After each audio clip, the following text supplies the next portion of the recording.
अस्सलाम वालेकुम, welcome to my channel. आप देख रहे हैं किचन विद ईशा। आज मैं आपको बहुत ही इजी रेसिपी के साथ केएफसी स्टाइल जिंगर बर्गर बनाना सिखाऊंगी। बहुत ही इजी रेसिपी है, इजीली आप इसे घर में बना सकते हैं और ये बहुत ही इजी है और बहुत मज़े का बनता है। ये बच्चों को इस तरह की चीज़ें तो बहुत ज़्यादा पसंद होती है, इसलिए मेरी वीडियो को एंड तक ज़रूर देखें ताकि कोई भी स्टेप मिस ना हो। तो यहाँ पे आपने चिकन को मैरिनेट करना है। उसके लिए आपको चाहिए 3 टेबलस्पून विनीगर, ये वाइट विनीगर है यानी सिरका, और 1 टेबलस्पून नमक आपको चाहिए और 1 टेबलस्पून लहसुन पाउडर चाहिए और आप फ्रेश भी ले सकते हैं। और आपको चाहिए 1 टेबलस्पून काली मिर्च पाउडर में। ये चारों चीज़ें ऐड होंगी चिकन के अंदर। और आपको मैं बता देती हूँ कि हमने चिकन किस तरह का लेना है। आपने लेना है बोनलेस चिकन, ब्रेस्ट पीस लेना है, उसे आप थोड़ा सा फ्लैट कर लें और फ्लैट करने के बाद वो कुछ इस तरह से आपको नज़र आएगा। और इसकी क्वांटिटी जो है वो आप अपने बर्गर के हिसाब से कर सकते हैं। मैंने एक पीस एक बर्गर के लिए लिया है और यहाँ पे मैं 3 पीसेस बनाऊंगी और उसको जो है मैं फ्राई करूंगी और 3 पीसेस के ही हिसाब से मैं आपको इसकी कोटिंग भी बताऊंगी। तो अब आप इसके अंदर तमाम मसाले ऐड कर दें जो भी मैंने आपको बताए हैं। और अगर आपके पास पाउडर लहसुन नहीं है तो आप फ्रेश भी यूज़ कर सकते हैं। और इसमें नमक और काली मिर्च आप अपने जायके के मुताबिक कम और ज़्यादा कर सकते हैं। और अगर आपको थोड़ा ज़्यादा स्पाइसी अच्छा लगता है तो आप इसमें कुटी हुई लाल मिर्च भी ऐड कर सकते हैं। तो अब चलते हैं सेकंड स्टेप की तरफ। तो यहाँ पे आपको चाहिए 2 अंडे और आपने उन दोनों अंडों को पहले अच्छी तरह फेंटना है। और उसको फेंटने के बाद आपने इसके अंदर ऐड करना है 1 टेबलस्पून मैदा और उसके बाद आपने इसके अंदर ऐड करना है 1 टेबलस्पून कॉर्नफ्लोर। तो दोनों का 1 टेबलस्पून आपने ऐड करना है। और ये दोनों चीज़ें ऐड करने के बाद आपने अंडे और मैदे और कॉर्नफ्लोर को अच्छी तरह आपने बीट करना है और बिल्कुल भी इसमें लम्स नहीं होने चाहिए। तो ये बीट हो चुका है और अब इसके अंदर से हम 4 टेबलस्पून चिकन के अंदर ऐड करेंगे। 4 टेबलस्पून से ज़्यादा नहीं ऐड करना, बस सिर्फ 4 टेबलस्पून ऐड करना है। और अब इस चिकन को मैरिनेट होने के लिए आधे घंटे के लिए रख देंगे और आधे घंटे के बाद हम इसको कोटिंग करेंगे। वैसे तो इस चिकन की मैरिनेशन में रेड चिली पाउडर और रेड चिली फ्लेक्स वगैरह इसमें नहीं ऐड होते, लेकिन अगर आप ज़्यादा स्पाइसी खाते हैं या स्पाइसी करना चाहते हैं तो इसके अंदर आप वो डाल सकते हैं। वैसे ओरिजिनल रेसिपी में वो नहीं डलता। तो यहाँ पे ये मैरिनेट हो चुका है। अब मैं आधे घंटे के बाद इसकी कोटिंग करूँगी। तो पहले कोटिंग की चीज़ें देख लेते हैं। यहाँ पे आपको चाहिए 6 टेबलस्पून चावलों का आटा और आप चावलों को ग्राइंड करें और ग्राइंड करने के बाद आप उसे छान लें तो वो चावलों का आटा बन जाएगा। और आपको चाहिए 6 टेबलस्पून मैदा और उसके साथ आपको चाहिए 6 टेबलस्पून कॉर्नफ्लोर और 1 टेबलस्पून काली मिर्च और 1 टेबलस्पून नमक।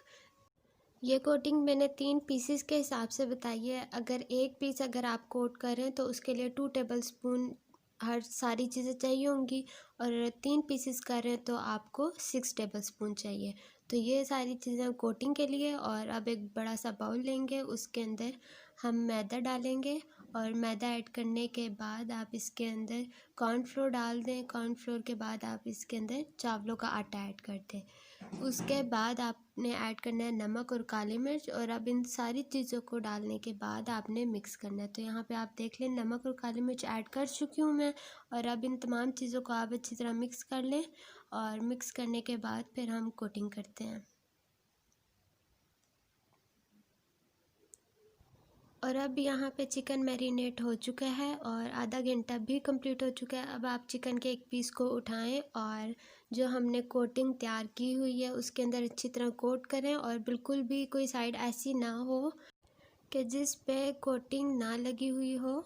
आपने 2 कोटिंग करनी है हर पीस की और पहली कोटिंग करने के बाद आप सारे पीसेस एक साइड पे रख लें। तो अब आप यहाँ पे देख लें आपने अच्छी तरह कोट करना है और इसी तरह बाकी पीसेस को भी आप कोट कर लें, फर्स्ट कोट, और उसके बाद आपने सेकंड करना है।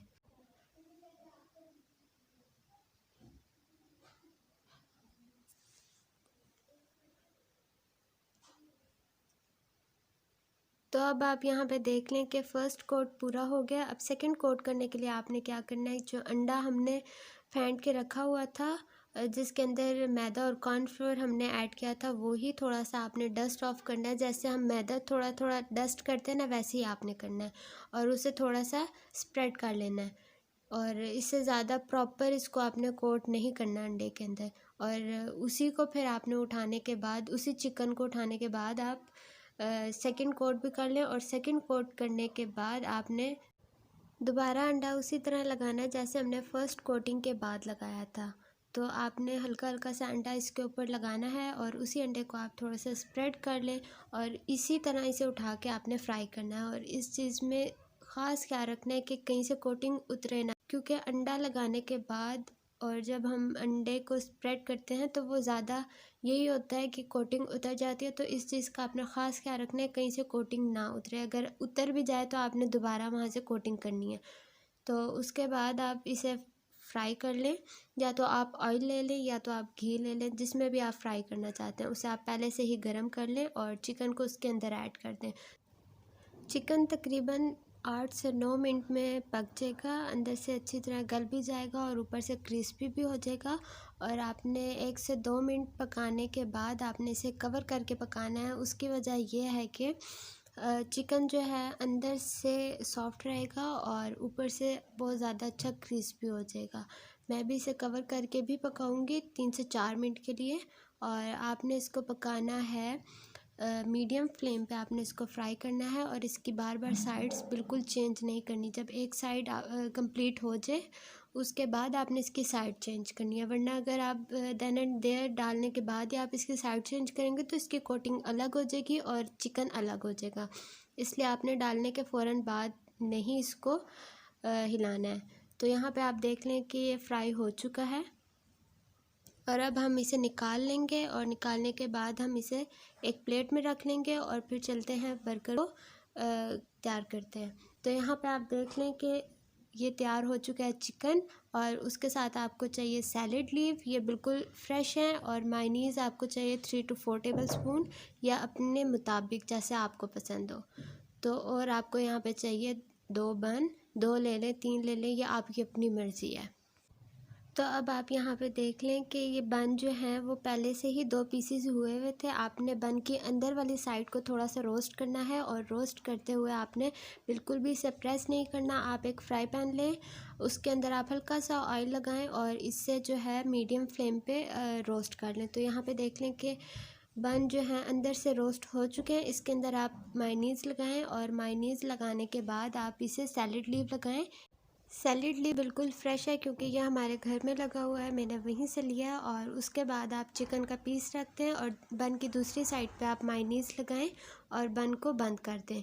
तो यहाँ पे आपका बर्गर बिल्कुल तैयार है। अब आप इसको सर्व करें फ्राइज़ के साथ। और फ्राइज़ के लिए भी जो कोटिंग बच गई थी, मैंने फ़्राइज़ को उसी के अंदर कोट करके फ्राई किया। मतलब आलू को मैंने उसी कोटिंग के अंदर थोड़ा सा कोट किया और फिर फ्राई किया।